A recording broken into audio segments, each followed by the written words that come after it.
You're making $15 an hour and you have children to feed. You have a dream. You have a risk. You have a thing to do and you're scared. And a lot of people would advise you to not take any risks in that situation. And that might be good advice because everybody's got a unique situation. Everybody's situation is totally, completely unique. And it's hard always. But my advice is always, you have to think of your life in terms of, first of all, it's a temporary situation. You have a finite amount of time, and it can be a good time or it can suck. And if it sucks, you have to fight to change it as if your life depends on it, because it really does. It really does. The quality of your life depends on it. The quality of the experience depends on it. And you've got yourself into a bad situation. Like if you went down the wrong road, okay, if you have a destination to go to and you're supposed to go left, but you fuck up and you go right, and you go right for like a couple of miles and you realize like, oh my God, I went right. What do? Do you keep going right? Do you stop, get out of the car and cry? No, you realize like, oh my God, it's going to take me hours and hours and hours to go back and turn around and turn back. Yeah, that's what you got to do. You got to get better the same way you got sick.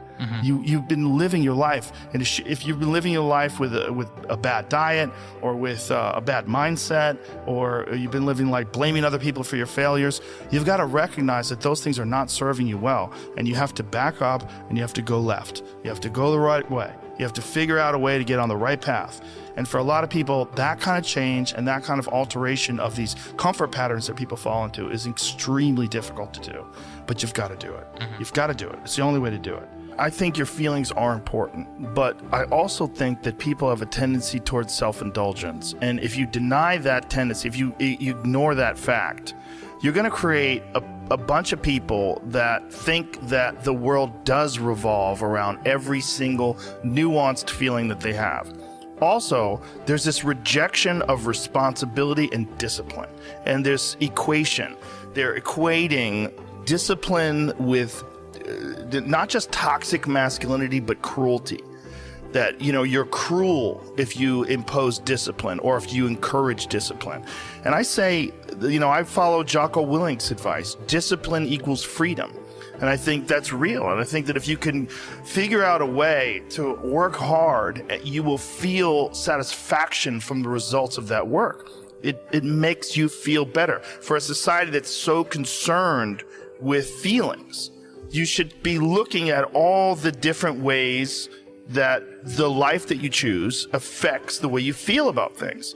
And if you have really accomplished goals and actually exerted discipline, done things that were difficult to do that you didn't necessarily want to do, but you knew had long-term benefits, that is a part of being like an actualized human. That's a part of being a man. It's a part of being a woman. It's a part of being a person who accomplishes things in life. And we're all engaged in this weird idea. And this weird idea is that you work and you get a certain amount of money for that, but the money's not proportionate to effort. It's proportionate to your thought process, how you find your way through things, problem solving. It's basically a puzzle. And some people find an easy path to that puzzle. You invent something amazing, and then you're insanely wealthy. And people say, well, that's not fair. But it's not about fair. It's about reality. There's a thing that happened, and this one thing that this person created, he sold 1 billion units of this thing, and now he's got a shit ton of money. If you want a shit ton of money, you should figure out how to sell 1 billion units of something. And people are like, but that's that is reality. It's an uncomfortable reality for a person with no money and no success and no idea for a product that you're going to sell 1 billion units. People don't want to hear that sometimes because they want to hear that you've done enough. You're amazing. You're a winner. You're a perfect person. You don't need to work harder. People need to accept you, and we need the government to step in and fill in all the holes, fill in all the blanks. And this income inequality idea, like there's an income inequality problem in this country. Well, guess what else there is? There's a fucking effort inequality problem in this country. Some people don't put forth as much effort. Does that mean that everybody should work 12 hours a day, 7 days a week? No, it doesn't. It doesn't mean that. But it does mean that you probably can do more. You can probably work harder or think harder. And if you do that, you will be rewarded Wondering why other people's success or wondering why other people are successful is the refuge of losers. It's a loser mentality. It's a loser occupation. It's a loser practice because you're wondering why other people are successful. Like, who gives a you can say you think it sucks, but to spend time wondering why someone is successful and hating on someone for being successful, it doesn't do any good. It's like, what is that old expression that jealousy is, it's a poison that does the opposite of its intended? Oh, right. It doesn't affect the other person at all, but it poisons yourself. It wastes your energy and time. And everybody's different. Everybody's similar, but everybody's different. And your attitude has a giant effect, not just on your life, but on other people's lives around you. That's the other thing about it. Those I can't catch a break guys, get them the fuck away from me. I can't be around those guys. I don't want to hear that shit. I don't want to hear that shit. I don't buy it. Because everybody has bad breaks. Yeah. I've had a shit ton of bad breaks. But you know what I did? I stayed up and I thought through it. And I figured out what the fuck I did wrong, and then I went back. It's like I fucked up everything I've ever done 100 times.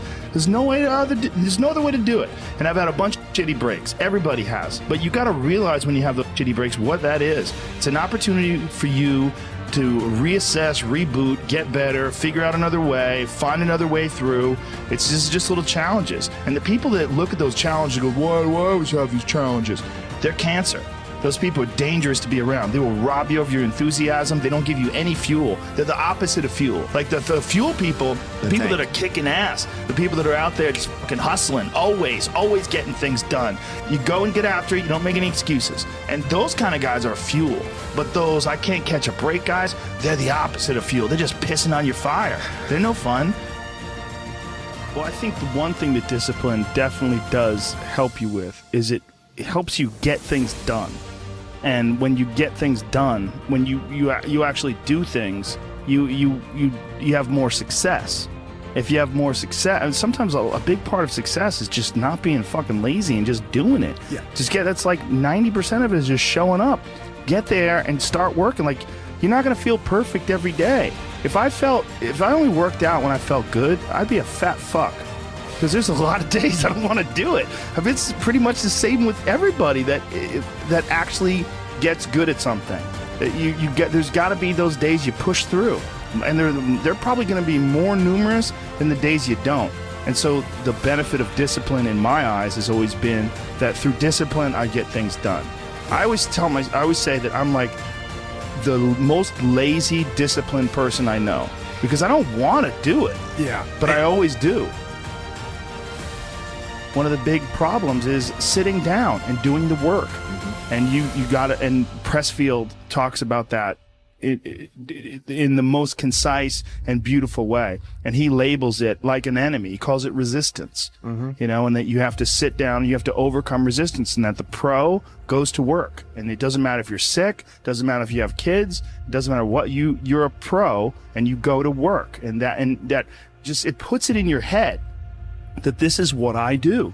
This is what, and you have pride in that. And then when you are in front of that keyboard and you look down at the count, it says, I got 1,000 words today. I put 1,000 words in. You're doing the work. Yeah. And out of that work, gems blossom. Yeah. Little things, but you might have a day where you just write nothing but dog shit. So what? Show up again tomorrow. And tomorrow out of that dog shit, a flower will emerge.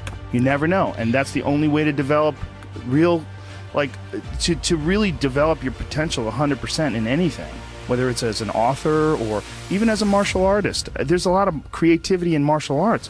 To be a great striker, you have to be creative because you have to develop patterns or execute patterns that aren't going to be perceived.